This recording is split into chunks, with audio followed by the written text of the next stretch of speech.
আমরা রয়েছি বৈশাখী পল্লী সার্বজনীন দুর্গোৎসব কমিটির মণ্ডপের সামনে। এবছর তাদের থিম ছড়া। হ্যাঁ, ছড়া মানেই আমাদের শিশুদের একটা মনের জগৎ। তা আমার সঙ্গে রয়েছে একজন ছোট্ট খুদে শিশু। তার নামটা বলো, তোমার নাম? আদ্রিতা দাস। আদ্রিতা দাস। আদ্রিতা, আমাদের একটা ছড়া শোনা, বলো। হাট্টি মাটিম টিম, তারা মাঠে পারে টিম, তাদের খাড়া দুটো শিং, তারা হাট্টি মাটিম টিম। দারুণ দারুণ সুন্দরভাবে বলেছে ছড়া। এবং আপনারা দেখতেই পাচ্ছেন আমার পেছনে এত সুন্দর করে ছড়ার আদলে তারা মণ্ডপ তৈরি করেছেন। ম্যাডামের কাছ থেকে একটু জানবো, কেমন ঘুরছেন, পুজো কেমন লাগছে? খুব সুন্দর, প্যান্ডেল খুব ভালো হয়েছে, ঠাকুর খুব ভালো হয়েছে, বাচ্চাদের খুব দেখতে ভালো লাগবে। আর পুজো মানে শুধু তো পুজো নয়, পুজোর সঙ্গে বাঙালির আরো অনেক কিছু জড়িত।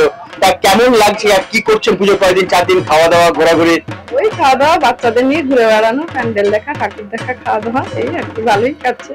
সবাইকে শারদীয়ার শুভেচ্ছা, সবাই ভালো থাকবেন।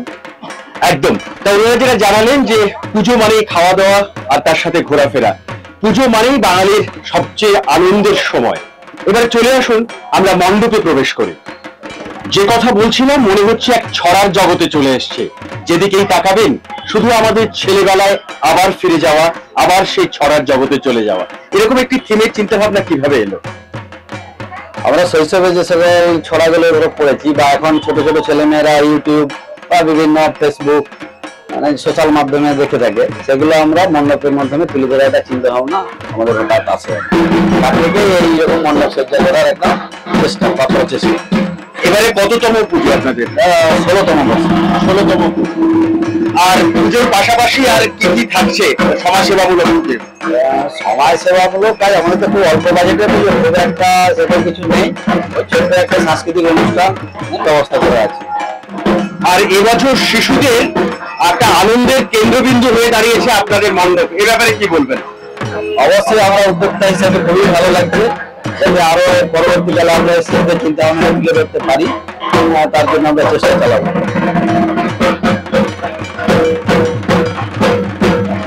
যে কথা উনি বললেন যে ছড়ার জগতে বাচ্চারা বিভিন্ন সোশ্যাল মিডিয়ায় অত্যন্ত ব্যস্ত হয়ে পড়ছে,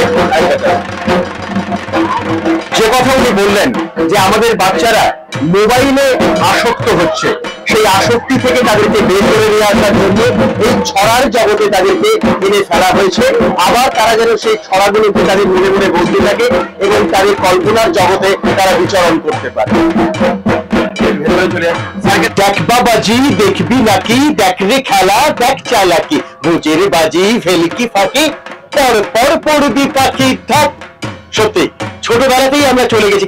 কেননা আমরা যে জায়গাটায় এই মুহূর্তে এসে পড়েছি, চারিদিকে শুধু ছড়া আর ছড়া, আর আমাদের কল্পনার রাজ্যে চলে যাওয়া। এখন বিদ্যাসাগর বিশ্ববিদ্যালয়ের তরফে সম্মাননীয় নিবন্ধক স্যার রয়েছেন ডক্টর জয়ন্ত কিশোর নন্দী। আমাদের বিশ্ববিদ্যালয়ের তরফ থেকে স্মারক তুলে দেবেন উদ্যোক্তাদের হাতে। স্যারকে অনুরোধ করব।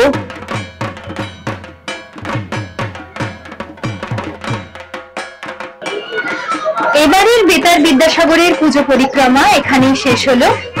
আর কে হলো সেরার সেরা, সেটা জানতে হলে আপনাদের চোখ রাখতে হবে বেতার বিদ্যাসাগরের ইউটিউব চ্যানেল, ফেসবুক পেজ এবং ইন্টারনেট রেডিওতে। সকলে খুব ভালো করে পুজো মজা করুন এবং সবাইকে শুভ স্বাগত।